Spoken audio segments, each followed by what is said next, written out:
This episode is brought to you by SmartVestor. Connect with an investing pro near you at RamseySolutions.com/SmartVestor. Justin is with us in San Diego. Hi, Justin. Welcome to the Ramsey Show.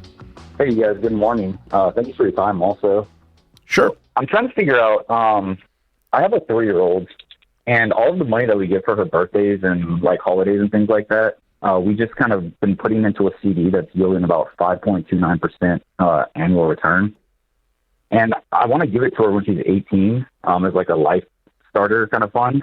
So I don't want to put it into a 529 or a retirement fund. Is there anything better that has a higher yield or better return for her when she does reach 18? Are you saving for her college? I'm active duty military, and I just finished my master's, so I've already transferred all of the benefits over to her.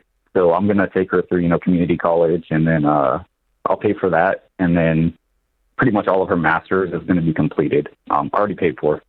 Okay. All right. So she has all that already. Okay. The answer to your question is just a simple mutual fund. And when I'm doing something like that, I just pick a good growth stock mutual fund that has a long track record. And I did that for our kids because when Rachel was a baby, there was no 529s or ESAs. And so we just put the money in the kid's name, and then it's taxed at the growth is taxed at the kid's rate, which is nothing for a long time because they have a standard deduction. And so it's called an UTMA, Uniform Transfer to Minors Act, which is, by the way, the exact same document you use to open up a savings account if you put her name on that savings account you opened. That CD? I did. Okay, that's called an UTMA. It's an UTMA as well. Anything you do in a kid's name that's not 18 years old where the parent is the custodian falls under the UTMA, the Uniform Transfer to Minors Act. It's a law, okay? It's a process because you can't contract and do financial transactions until you're 18 years old in America. So children can't have a standalone account. It's impossible. Parents have to be on it, or someone has to be on it as a custodian, and the UTMA. Now, the downside with the UTMA is when they turn 18 years old, technically speaking, the money is theirs and you have zero control. So if you have a 17-year-old heroin addict with $100,000 getting to come her way, you don't have control. Well, you don't have control over it. Maybe a 17-year-old who likes to shop. I don't know. Someone has 17-year-olds out there. Somewhere, someone did. Okay, so you don't have control over this money. You're getting ready to fund her misbehavior if she's misbehaving at 17. Okay, so you need to be aware of that. Or, like with our kids, what we told them is, if you're misbehaving, I'm going to steal the money and sue me. Good luck. But that's illegal, okay? You can't really do that.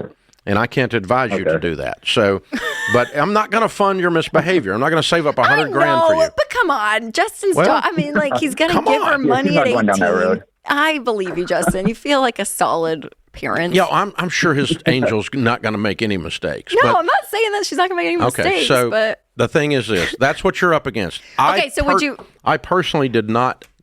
I went that route for your all's college fund. Yeah. I did not go that route for the little savings account that he's dealing with. We kept that little savings account, birthday money and that kind of stuff in place. Right. And that was the money that helped seed the car. Your first car. That's right. That's what I was going to say, Justin. Depending on the amount, this could be something that she gets earlier that is attached to something that she's wanting, whether it is, a car at 16, but something that is useful for her that doesn't necessarily have to be this like big investment and put it in a big investment fund. Yeah. But would you still with the longevity of being 3 to 18, that 15 years, you would still probably put it in would you still put it in a mutual fund? I don't mind 5% because it's not going to be that much money. It's not going to be $25,000. It's going to be $2,500. So we're putting birthday money in there. Grandma's $20. Yeah, but if he wants to be funding more of his money, then you would do a mutual fund over here for more money to be putting in there for the daughter. I would. But and so to expand on that one step further, what we did do also was we took the kids' little miscellaneous savings account and we added to it. And then when they started talking about being like 10 or 11 years old, we started talking to them about, we're not buying you a car when you turn 16. We will match whatever you put in. We're going to do 401 Dave, and I'll match whatever you put in. And so if you put in nothing, you're going to have a nice bicycle when you're 16. So let's start talking about doing some chores and putting some money in, adding to this little account that we've already got started for you. Mm-hmm. And then they save up. And if I recall, you can correct me, but if I recall, you had somewhere around $5,000 or $6,000, and we matched it. Hold on. Okay. I had $8.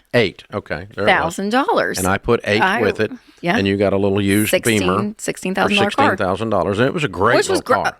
Took me all the way through college. It was a great little car. It was good. Yeah, it sure did. And the other two siblings did the exact same thing. I will tell you, parents, if you're going to use that matching idea, be careful if you have, in case you have one of those kids that is a nerd super saver, and this highly motivates them, you may end up having to match $30,000 if you don't put a limit on it. So I would suggest you put a limit on it. I did have one of those, her brother named Daniel, and he just about, it was ridiculous. And so we had to come around and negotiate a different thing. I did match him, but he was generous with some of the money and used some of the money for his car because it was so stinking much. And he bought your old Jeep or something. I mean, Yeah, he's just a conservative dude. But, I mean, he saved everything. It was crazy. So put a limit on it. We will match it up to. Well, and he got a head start. Parents too. When you implement it, you're implementing it. I'm like 4 years shy. Well, he had 4 extra years on us. Yeah. Well, he watched you two and found out we were serious about this, that it wasn't a game. True. We weren't kidding. And he went, oh, crap, I really got to do this. And he turned on the coals, and there you go. So put a limit on it, and you can do match. And I use the small accounts for something like that. I use the UTMA for a big thing. If you're doing a big thing, Jerry, that's what I would do if you're going that way, Justin.